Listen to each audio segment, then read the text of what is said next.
बसपा के इकलौते विधायक उमाशंकर सिंह के ठिकानों पर आयकर विभाग की छापेमारी लगातार दूसरे दिन भी जारी है।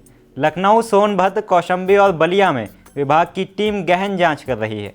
बुधवार को लखनऊ के आवास पर करीब 50 अधिकारी 7:30 बजे पहुंचे और सुबह 9 बजे तक छापेमारी की।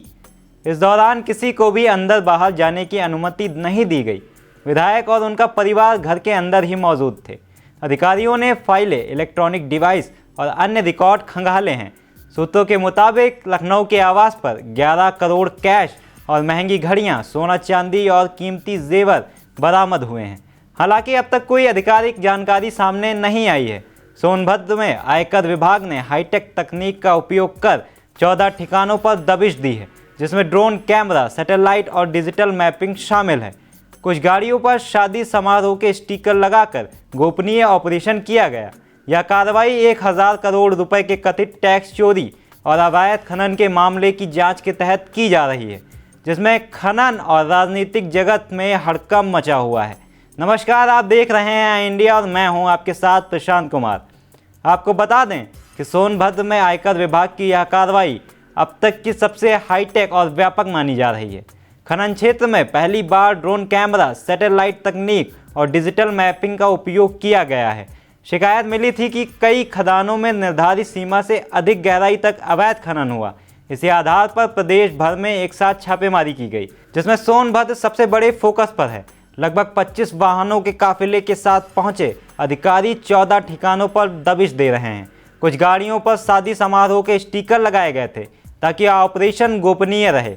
टीम ने पत्थर की खदानों का स्थलीय निरीक्षण किया और डिजिटल साक्ष्यों के आधार पर खनन की वास्तविक गहराई और स्वीकृत सीमा का मिलान किया। छात्र शक्ति डाला लंगड़ा मोड़ स्थित 3 नंबर की बंद खदान, जो उमाशंकर सिंह से जुड़ी बताई जा रही है, वहां भी दस्तावेजों की जांच हुई। यदि किसी खदान संचालक की भूमिका संदिग्ध पाई जाती है तो कड़ी कार्रवाई तय है। उमाशंकर सिंह बलिया की रसड़ा विधानसभा से लगातार 3 बार विधायक हैं। उन्हें 4थे स्टेज का ब्लड कैंसर है और पिछले महीने अमेरिका से ब्लड चेंज कराकर लौटे हैं। वर्तमान में वे लखनऊ के आवास पर आइसोलेशन में इलाज करा रहे हैं। इस कार्रवाई पर राजनीतिक बयानबाजी तेज हो गई है। बसपा सुप्रीमो मायावती ने इस मानवता के खिलाफ बताया। उन्होंने बताया कि उमाशंकर सिंह ने पूरी ईमानदारी और निष्ठा से पार्टी में काम किया है और उनके क्षेत्र से किसी अवैध संपत्ति का अर्जन या अन्य गलत काम की शिकायत नहीं मिली। गंभीर बीमारी के समय इस तरह की कार्रवाई दुर्भाग्यपूर्ण और अनुचित है। सपा प्रमुख अखिलेश यादव ने छापेमारी पर सवाल उठाया। उन्होंने कहा कि यह कार्रवाई इसलिए हुई क्योंकि कुछ लोग जापान गए थे। अखिलेश ने कहा कि यदि वे नहीं जाते तो पुलिस को जानकारी मिलती और कार्रवाई नहीं होती। उन्होंने आरोप लगाया कि भाजपा नेताओं पर यह दबाव नहीं डाला जाता। मंत्री दिनेश सिंह, जो उमाशंकर सिंह के समधी हैं, उन्होंने कहा कि विधायक जीवन मृत्यु की लड़ाई लड़ रहे हैं। उन्होंने बताया कि बेटी के फ़ोन पर परिवार ने बताया कि बेरहमी से बर्ताव किया जा रहा है। मंत्री ने चेताया कि यदि विधायक को किसी प्रकार की हानि हुई तो इसकी जिम्मेदारी संवेदनहीन संस्थाओं की होगी। उन्होंने कहा कि अदालतें गंभीर अपराध में भी मानवीय आधार पर राहत देती हैं। ऐसे में यह कार्रवाई दुखद है।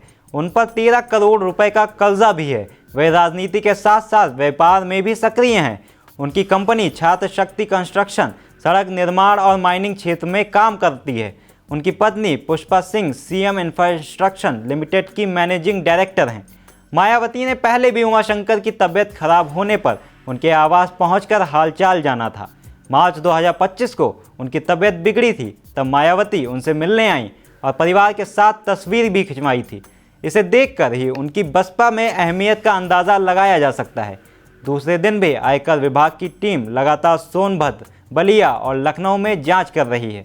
आयकर विभाग का यह ऑपरेशन अब प्रदेश की सबसे बड़ी तकनीक जांच के रूप में सामने आया है। सोनभद्र में खनन कारोबारियों और अधिकारियों के बीच खलबली मची हुई है, क्योंकि डिजिटल मैपिंग, ड्रोन कैमरा और सैटेलाइट तकनीक से पूरी खदानों की गहराई और सीमा का मिलान किया जा रहा है।